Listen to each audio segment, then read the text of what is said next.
आज हम बात करेंगे बहुत ही disturbing and heartbreaking case के बारे में। इसे सुनते ही दिल दहल जाता है।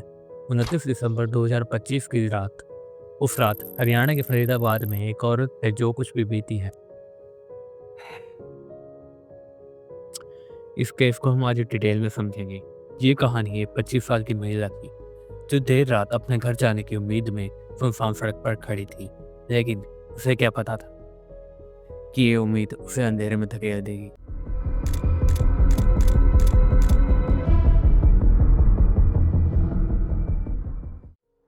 25 साल की सर्वाइवर अपने 3 बच्चों के साथ अपने माँ बाप के घर में रहती थी, क्योंकि उनके पति के साथ रिश्तों में कुछ प्रॉब्लम्स चल रही थी।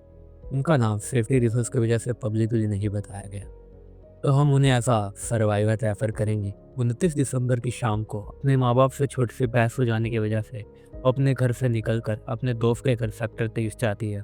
उसी रात 12:30 बजे के आसपास वो अपने घर वापस आने के लिए अपने दोस्त के घर से निकलती है, लेकिन रात बहुत ज़्यादा हो गई थी, तो वो कोई टैक्सी या ऑटो मिलना काफ़ी मुश्किल था। और जब वो चलते चलते मेट्रो चौक पहुंची, थोड़ी देर में एक वैन में 2 आदमी आए और उन्होंने सर्वाइवर को लिफ्ट ऑफर की।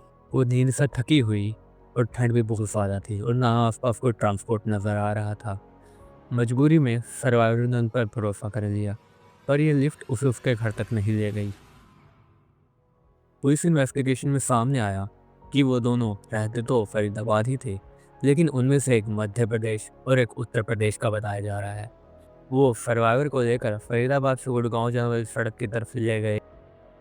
वो वैन एक मारुति सुजुकी इको रोड पर चलती रही और उस महिला के साथ कुछ ऐसा हुआ जो कोई भी इंसान डिजर्व नहीं करता। उन्होंने उस पर बहुत ही ब्रूटल अटैक किया और दोनों आदमियों ने मिलकर बेचारी अकेली औरत का कई घंटों तक किया और उसकी चीख पुकार इग्नोर की। जब उसने मदद के लिए चीखा तो उन्होंने उसे जान से मारने की धमकी दी। ये सिलसिला कई घंटों तक चलता रहा और रात के 3 बजे जब वैन राजा चौक के पास से गुजर रही थी और गाड़ी 90 किलोमीटर की स्पीड से चल रही थी, उन्होंने उस औरत को चलती वैन से धक्का देकर फेंक दिया। लेकिन वो इतनी ज़्यादा फोर्स से गिरती है कि उसके फेस और हेड पर डीप इंजरी एंड फ्रैक्चर हो जाता है।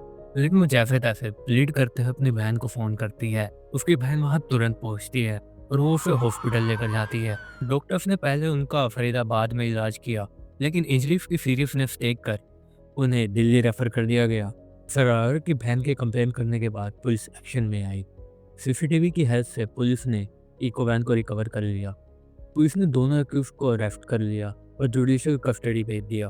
पुलिस इन्वेस्टिगेशन अभी भी चल रही है और पुलिस इस केस की सारी डिटेल्स रिकॉर्ड कर रही है, लेकिन सरार अपनी कंडीशन की वजह से ऑफिशियल स्टेटमेंट नहीं दे पा रही है। इस केस ने सिर्फ फैमिली को ही नहीं बल्कि पूरे हरियाणा और इंडिया को शोक में डाल दिया है।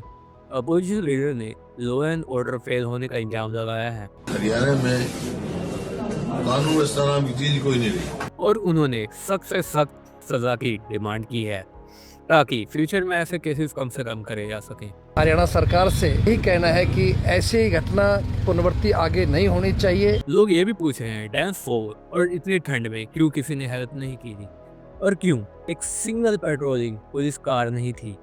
और सवाल ये भी उठता है, एक गाड़ी 90 की स्पीड में चलती है, बहुत लॉन्ग डिस्टेंस ट्रैवल करती है और एक उसके अंदर एक महिला चीखती चिल्लाती है, लेकिन सिंगल सिंगल कोई हेल्प के लिए आगे नहीं आता, सिंगल एक पेट्रोलिंग कार नहीं होती। ये एक खुद में बहुत बड़ा सवाल उठता है पुलिस और सरकार की लापरवाही पर। हर बार हमें सरकार वुमेन सेफ्टी के ऊपर भाषण देती है, वुमेन सेफ्टी के ऊपर मीटिंग करती है, हमने बहन बेटियों की सुरक्षा के लिए हमारी सरकार संकल्पबद्ध है। लेकिन क्यों इन भाषणों का असर नहीं दिखता? आखिर ऐसा कब तक चलेगा? ये सिर्फ एक क्राइम नहीं है, ये एक वेकअप कॉल है वुमेन सेफ्टी को लेकर कि हमारा सिस्टम कितना ज्यादा वीक है। और ये वीडियो सिर्फ फैक्ट बताती है, इमोशन नहीं। हमारी दुआ ये है कि सर्वाइवर जल्दी रिकवर करें और उन्हें जस्टिस मिले। तो आज की वीडियो यही खत्म होती है दोस्तों। अगर आपको इस वीडियो से कुछ समझ आया तो लाइक करें और शेयर करें और अपने थॉट्स कमेंट में बताते जाएं।